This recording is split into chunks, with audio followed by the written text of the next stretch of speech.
Olá pessoal, neste vídeo irei falar sobre o método da bissecção.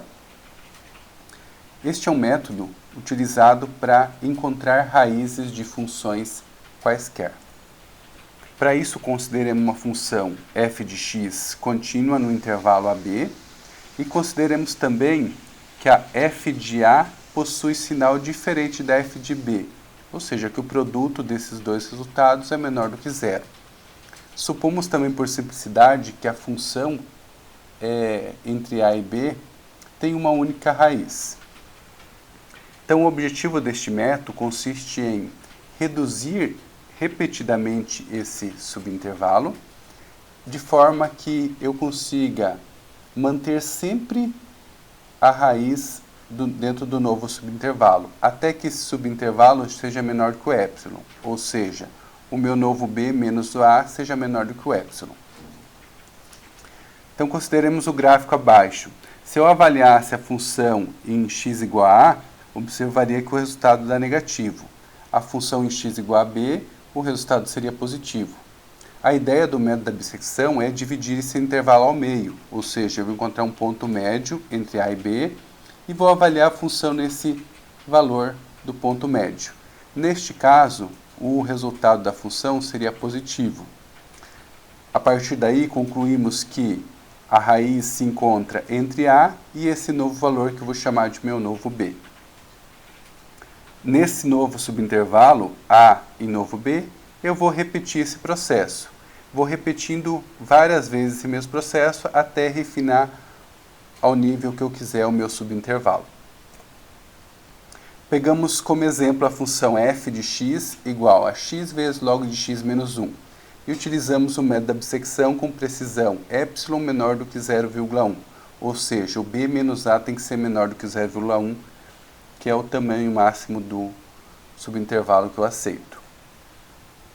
Então, para ponto de partida, digamos que a gente já fez o isolamento da raiz. Ela está entre 2 e 3. Então, o primeiro passo do método é encontrar o valor médio, ou seja, o ponto médio entre 2 e 3. Somo o 2 mais o 3, divide por 2, 2,5. Próximo passo é avaliar a função em x igual a a, que neste caso é 2. A gente observa que o valor deu negativo. Avaliando em x igual a 2,5, que é o ponto médio, observo que a função também deu valor negativo. E avaliando em x igual a 3, que é o valor do b, a função deu valor positivo. Então, observamos que a raiz está entre 2,5 e 3, porque é aqui que eu tenho a troca de sinal da função. Então, o meu novo subintervalo vai ser 2,5 e 3, ao invés de 2 e 3, como tinha inicialmente. Então, com isso, o meu novo valor de A vai ser o valor de M, 2,5. E o B fica inalterado, continua 3. Aí finalizamos um primeiro passo, uma primeira iteração. A próxima iteração eu vou recalcular o valor do M. Ou seja, eu vou pegar o meu novo valor de A, mais o meu valor de B, que continua o mesmo, dividir por 2, 2,75. Novamente faço a pergunta, será que a raiz está entre 2,5 e 2,75 ou está entre 2,75 e 3? Para isso a gente avalia a função em 2,5, que a gente já sabe das contas anteriores que é negativo, a função no ponto médio, que a gente sabe que é calculando que dá valor positivo, e a função em x igual a b, que é 3, também positivo dos cálculos anteriores. Com isso, eu tenho troca de sinal da função entre 2,5 e 2,75. Então, nesse intervalo que vai ser minha raiz. Então, o meu próximo intervalo vai ser de 2,5 a 2,75. Para isso, eu vou manter o A ainda em 2,5 e trocar o valor do B para 2,75. Esses passos vão se repetir até um determinado nível de exigência baseado no meu epsilon. Ou seja, eu tenho que sempre avaliar o intervalo de 2,5 a 2,75 se ele é menor do que o epsilon. Como a gente pode observar aqui, se eu subtrair 2,75 menos 2,5, b menos a, ele ainda é maior do que o 0,1 que é o epsilon. Com isso eu tenho que continuar os cálculos. Então, pegando o a, que é 2,5, mais o b, que é 2,75, dividido por 2, 2,625.